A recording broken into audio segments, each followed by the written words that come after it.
Apakah kekayaan menjamin akan bahagia?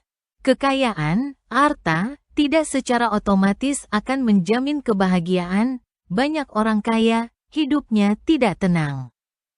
Kekayaan hanyalah salah satu penunjang kehidupan ini. Kebahagiaan sejati, moksha, adalah bersumber dari kedamaian batin. Batin yang damai tidak terpengaruh akan kondisi luar diri. Dia ada dalam diri sendiri.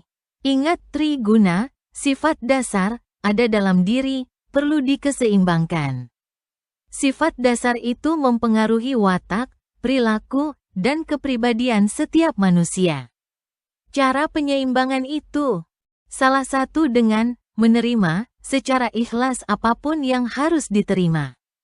Kekayaan itu hanyalah berkah, bila diperoleh melalui jalan dharma, kebenaran, untuk kesejahteraan bersama. Jadi kekayaan itu sebagai alat, bukan tujuan, seperti dalam catur purusarta, 4 tujuan hidup. Arta, kama harus berdasarkan dharma untuk mencapai moksha.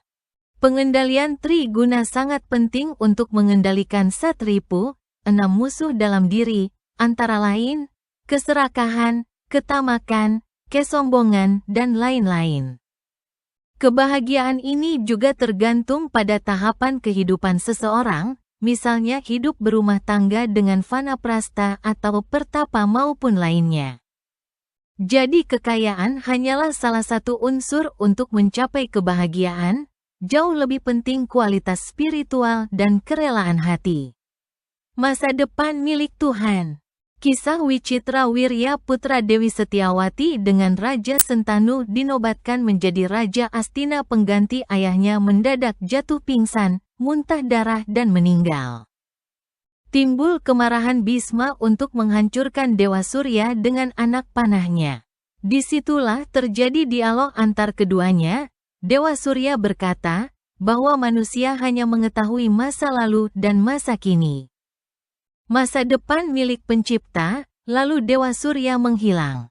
Dengan dialog ini, Bisma mulai sadar bahwa nasib saudaranya Wicitra Wirya sudah ditakdirkan demikian.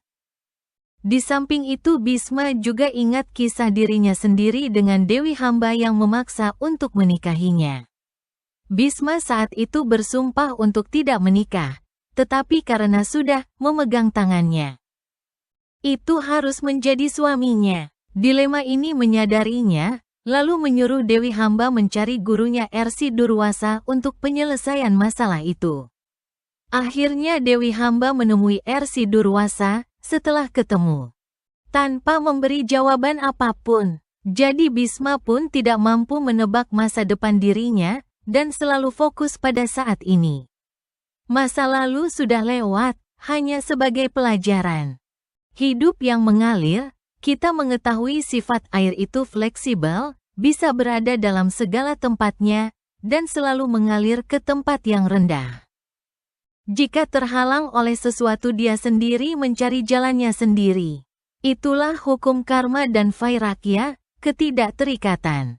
Begitu sebaiknya menjalani kehidupan ini agar tenang dalam segala kondisi.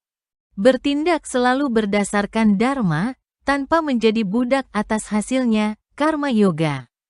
Perilaku air selalu bergerak, karma, proses yang dinamis bergerak maju tidak terpaku masa lalu. Tidak terikat pada hasil, erat hubungannya dengan karma pala, bahwa kita akan mendapatkan hanya apa milik kita. Kalau bukan, bagaimanapun kerja kerasnya keinginan agar hasil tidak akan dapat. Kita sudah memiliki jatah masing-masing. Ketidakterikatan ini termasuk juga hidup selalu berubah, mengurangi ketakutan dan penderitaan. Kesemua itu semua berlandaskan Pancasrada. Kenapa takut akan kematian? Karena kita hidup ini ingin langgeng, apalagi hidup saat ini merasa nyaman, tidak mau berpisah atau hilang. Lain lagi halnya bagi orang yang menderita. Agar segera bebas dari penderitaan itu. Ingatlah bahwa dunia ini selalu berubah, tidak langgeng. Bahwa kematian bukan akhir, merupakan transisi, siklus samsara. menuju sang jiwa, Atman, yang abadi. Takut akan kematian merupakan emosi manusiawi, alamiah, oleh karena itu sadarilah pemahaman dharma, karma, meditasi, dan lain-lain. Dari kesadaran ini kita harus selalu bersiap akan kematian yang tidak bisa diduga datangnya. Bagi orang zaman dahulu pergi ke hutan Wanaprastha, mungkin sekarang dengan selalu berbuat baik. Sadarilah bahwa yang lahir akan mati, hanya kematianlah yang pasti, lainnya tidak ada yang pasti. Kematian adalah evolusi spiritual yang akan mengantarkan pada kehidupan berikutnya, pergantian tubuh. Semoga bermanfaat.